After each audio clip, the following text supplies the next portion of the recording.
नमस्कार, मैं रुपेश कुमार ओझा आज के वीडियो में आपका स्वागत करता हूं। तो आइए बिना बातचीत किए हुए आगे बढ़ते हैं। आज हम लोग पढ़ने वाले हैं total surface area and volume, जो 10th क्लास का एक चैप्टर है। तो उससे पहले उसके कुछ फैक्ट्स हम लोग जान लें, कुछ फंडामेंटल बातें समझ लें। तो ये जो आप देख रहे हैं, ये एक रेक्टेंगुलर सॉलिड है। इसका जो टोटल सरफेस एरिया होगा, टोटल सरफेस एरिया, ये होता है 2 इंटू लेंथ इंटू ब्रेथ। ये लेंथ इंटू ब्रेथ है तो ऊपर वाला भी लेंथ इंटू ब्रेथ होगा। ये ब्रेथ इंटू हाइट है तो ये ब्रेथ इंटू हाइट है, तो इसके सामने वाला भी ब्रेथ इंटू हाइट होगा।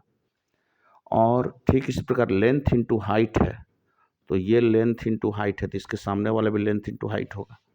तो दो दो सरफेस जो हैं जो एक समान है, तो 2 length into breadth plus 2 breath into height plus 2 length into height, 2 common ले लिया, हमारा सरफेस एरिया क्या आ गया, 2 into length into breadth plus breadth into height plus length into height. इसको रटने की कोई आवश्यकता नहीं है, इसको समझने की आवश्यकता है। ठीक है, और प्रैक्टिस करते करते ये खुद ही याद हो जाता है, लेकिन अगर याद नहीं भी रहे तो इस तरह से हम लोग इसको डिराइव कर सकते हैं। तो ये हो गया इसका टोटल सरफेस एरिया। अब कहे कि नहीं 4 दीवार का केवल एरिया बताइए, तो मान लेते हैं ये दीवार हो गया, ये दीवार हो गया, ये दीवार हो गया और ये दीवार हो गया। तो 4 दीवार, तो एरिया ऑफ 4 वॉल्स आप लोग पढ़ चुके हैं पहले। एरिया ऑफ 4 वॉल्स, तो क्या होगा भैया, ये ब्रेथ इनटू हाइट, ये भी ब्रेथ इनटू हाइट। तो चलिए ये हो गया 2 इंटू ब्रेथ इनटू हाइट। चलिए आगे बढ़िए, प्लस ये लेंथ इनटू हाइट होगा तो इसके सामने वाला भी length into height, 2 length into height, ये भी ले लिए। अब ये दोनों में से कॉमन क्या आएगा, 2h कॉमन आ जाएगा, तो अंदर क्या बचेगा, b प्लस एल। तो ये हो गया 2 into length in plus breadth into height. बहुत से लोग इस फॉर्मूला को रटते हैं, रटने की कोई आवश्यकता नहीं, समझने की आवश्यकता है। तो ये हो गया। तो इस तरह के रेक्टेंगुलर सॉलिड को हम लोग क्यूबॉइड कहते हैं। इसको आप एक इससे कंपेयर कर सकते हैं। ये रेक्टेंगुलर सॉलिड है, ये किताब जो है, इसका लेंथ है, ये इसका ब्रेथ है और ये इसका मोटाई है। ये जो देख रही है मोटाई है, तो लेंथ हो गया, ब्रेथ हो गया, हाइट हो गया। तो ये बुक भी एक रेक्टेंगुलर सॉलिड है। तो आइए आगे बढ़ते हैं। अब क्यूब की बात करें तो क्यूब जो होता है वो हमारा एक ऐसा रेक्टेंगुलर सॉलिड होता है जिसके सारे किनारे बराबर होते हैं, सारे एजेस बराबर होते हैं, यानी लेंथ भी उतना ही, ब्रेथ भी उतना ही और हाइट भी उतना ही। तो इसका जो है टोटल सरफेस एरिया क्या हो जाएगा, टोटल सरफेस एरिया बराबर हो जाएगा, कितना सरफेस है इसमें बताइए, 1 2 ऊपर नीचे, ये 3 4 5 6, ये देख लीजिए इस किताब में है, सरफेस देख लेते हैं, 1 2 3 4 अब 5 6।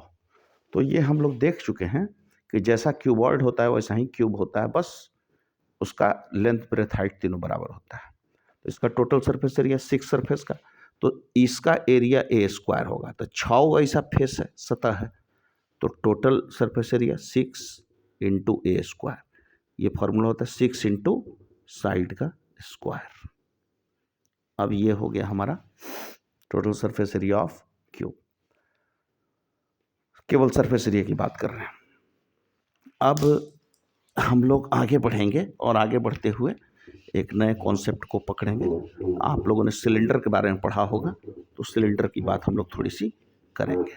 तो ये है सिलेंडर। सिलेंडर को देखिए, यहाँ से इसको अगर काट दिया जाए कैंची से, इस तरह से काट दिया जाए तो ये ऐसे कट जाएगा, और बिल्कुल यहाँ से कट के ये ऐसे खुल भी जाएगा, खुल भी जाएगा। काट के इसको चदरा को खोल दिए, इसके शीट को खोल दिए, इसको मोड़ देंगे तो सिलेंडर बन जाएगा। अब ये आर है, तो ये सरकमफ्रेंस कितना होता है, 2 पाई आर, 2 पाई आर। और ये हाइट है, तो ये वाला हो गया आपका हाइट, ये दोनों बराबर है। अब ये जो सरफेस एरिया होगा वही इसका कर्व सरफेस एरिया होगा, तो कर्व्ड सरफेस एरिया। ठीक है। कर्व सरफेस एरिया कितना हो गया 2 पाई आर एच। ये किसका कर्व सरफेस एरिया हुआ सिलेंडर का। तो CSA ऑफ सिलेंडर। उसी तरह से अगर कहे कि टोटल सरफेस एरिया बताइए तो टोटल सरफेस एरिया में हम लोग कुछ नहीं करते हैं, बस ऊपर वाला ढक्कन और नीचे वाला पेंदी यानी टॉप और बॉटम के एरिया को भी इसमें जोड़ देते हैं। तो 2 पाई आर एच तो हो गया कर्व सरफेस एरिया और इसमें जोड़ दिए ऊपर वाला पाई आर स्क्वायर और नीचे वाला पाई आर स्क्वायर जो सर्किल का एरिया होता है पाई आर स्क्वायर। अब इसमें से क्या करेंगे 2 पाई आर स्क्वायर हो गया, नीचे वाला भी पाई आर स्क्वायर प्लस ऊपर वाला भी पाई आर स्क्वायर, तो 2 पाई आर स्क्वायर हो गया 2 pi r h plus 2 pi r square. अब 2 पाई आर कॉमन ले लेंगे तो हो जाएगा हमारा H प्लस आर। लोग इसको रटते हैं, रटने की कोई आवश्यकता नहीं है। आप कर्व सरफेस एरिया में 2 पाई आर स्क्वायर यानी ऊपर और नीचे दोनों ढक्कन और पेंदी के एरिया को जोड़ दीजिए तो सिलेंडर का टोटल सरफेस एरिया निकल जाता है। उसी तरह हम लोग कोन के सरफेस एरिया के बारे में भी समझ सकते हैं। तो कोन क्या होता है, तो बर्थडे का कैप आप लोगों ने देखा होगा या आइसक्रीम का कोन भी आप लोगों ने देखा होगा। जो आइसक्रीम हम लोग खाते हैं ऐसे इस तरह का बर्थडे कैप है। तो ये देखिए इसका रेडियस r है और ये जो हाइट है इसको हम लोग कहते हैं स्लैंट हाइट L यानी स्लैंट हाइट यानी तिरछी ऊंचाई, और ये हो गया सीधी ऊंचाई तो ये हो गया h। आज सिर्फ हम सरफेस एरिया की बात कर रहे हैं, वॉल्यूम की बात नहीं कर रहे हैं। तो सरफेस एरिया इसका 2 पार्ट होगा, एक तो कर्व वाला पार्ट होगा ये वाला, तो कर्व सरफेस एरिया कितना हो जाएगा कर्व सरफेस एरिया ये होता है पाई आर एल। ठीक है, पाई आर एल होता है। अब हम लोग इसका बोलेगा कि टोटल सरफेस एरिया बताइए, टोटल सरफेस एरिया।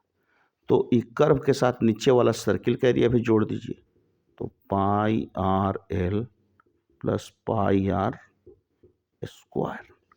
अब इसमें से पाई आर हम कॉमन ले लेते हैं तो ये हो गया एल प्लस आर। बच्चे इसको रटते हैं, रटने की आवश्यकता नहीं। अगर आप समझदार हैं कर्व सरफेस एरिया और नीचे के सर्किल के एरिया को जोड़ दें तो कोन का टोटल सरफेस एरिया निकल जाएगा। ठीक है, तो इसी के साथ अब एक लास्ट बचता है स्फीयर जिसकी बात हम लोग कल करेंगे। धन्यवाद।